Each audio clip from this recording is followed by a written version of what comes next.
Globalization has a significant effect on one's culture, especially here in Baguio City. Baguio is known for its rich cultural heritage that are still being seen up to this day, from the parks, the festivities, and even those that are being taught in school. But as Baguio is being more integrated in the global economy, some or many of its cultural aspects are being affected. The first aspect is cultural exchange. Globalization paved way into many cultural exchanges happening all around the world. And of course, Baguio City is not exempted from that.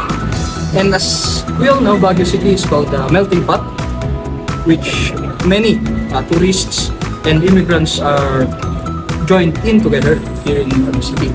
And as time goes on, many cultures from different places are being introduced in our city and is now being integrated in our daily lives. Let us delve deeper into how increased cultural exchange due to globalization impact Baguio City. Under the cultural exchange, we have the culinary influences. Tourism and the presence of the immigrants can significantly affect the local cuisines. Baguio may have witnessed the introductions of new ingredients, flavor, cooking techniques that are from the different parts of the world. And restaurants may adapt these menus to cater a more diverse range of tastes. For example, the original culture of Baguio was influenced by Ibaloys and Cancanais, whose traditional cuisines include rice, variety of rice and vegetables like sayote and various types of leafy greens. The traditional and famous dish which is notable in this place is called pinikpikan.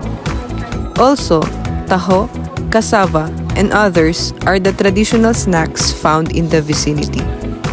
Moreover, street foods like fishball, kwek-kwek, kikiam, chicken balls, and similar snacks are popular street foods that can be seen everywhere in the place.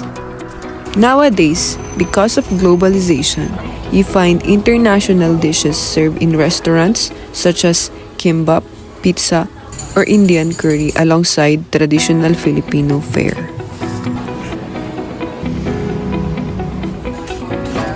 Globalization has also popularized coffee and tea culture in Baguio. You can see numerous cafes offering or serving variety of coffee and tea styles around the city.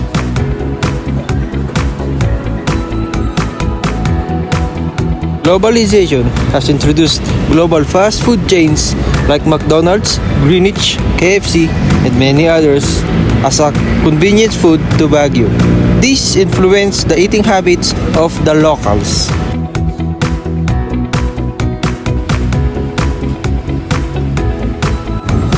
Street food vendors adapted global street foods like takoyaki, tteokbokki, shawarma, and others.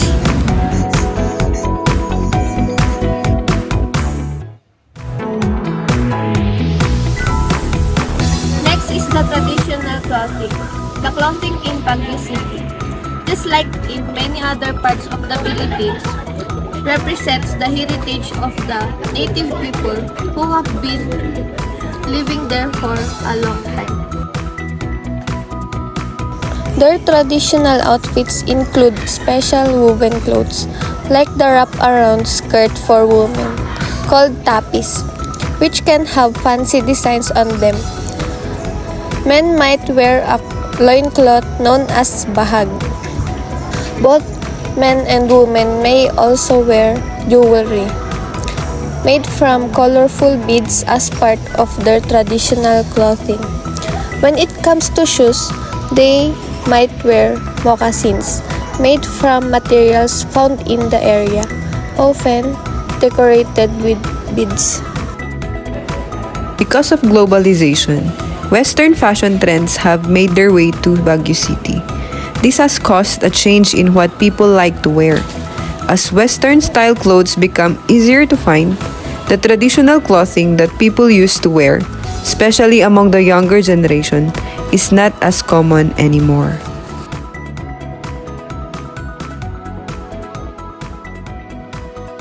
Baguio City, the summer capital of the Philippines, has its own traditional games that are part of its cultural heritage.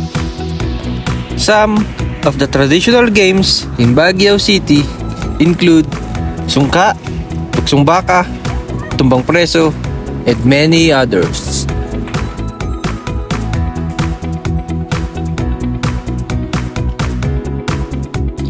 As global entertainment options, such as video games and international sports, became more accessible, the younger generation may show less interest in traditional games. They might prefer modern forms of entertainment.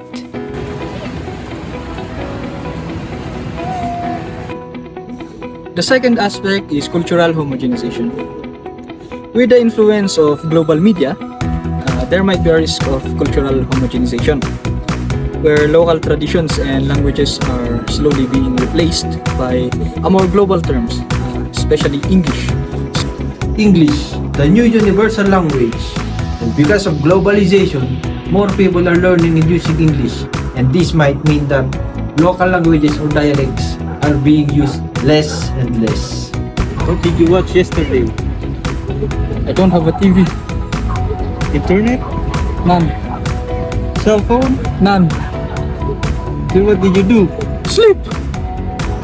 Moreover, these days, a lot of parents talk to their kids in English, make it even more important in our daily lives.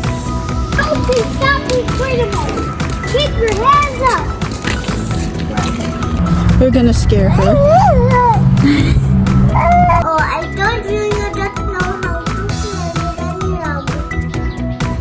When people from other countries visit and when locals watch foreign movies, it can make the people living there interested in learning new languages. Meeting tourists and watching films from different places can inspire locals to start speaking other languages. This can also lead to the creation of new ways of talking that mix words from these foreign languages. As people get more familiar with them through movies and meeting people from different cultures. In conclusion, globalization has brought new opportunities, but it also raises the question about preservation of local traditions and languages. In Baguio City, just like many other cities, they are dealing with both the good and the tricky parts of being more connected to the world.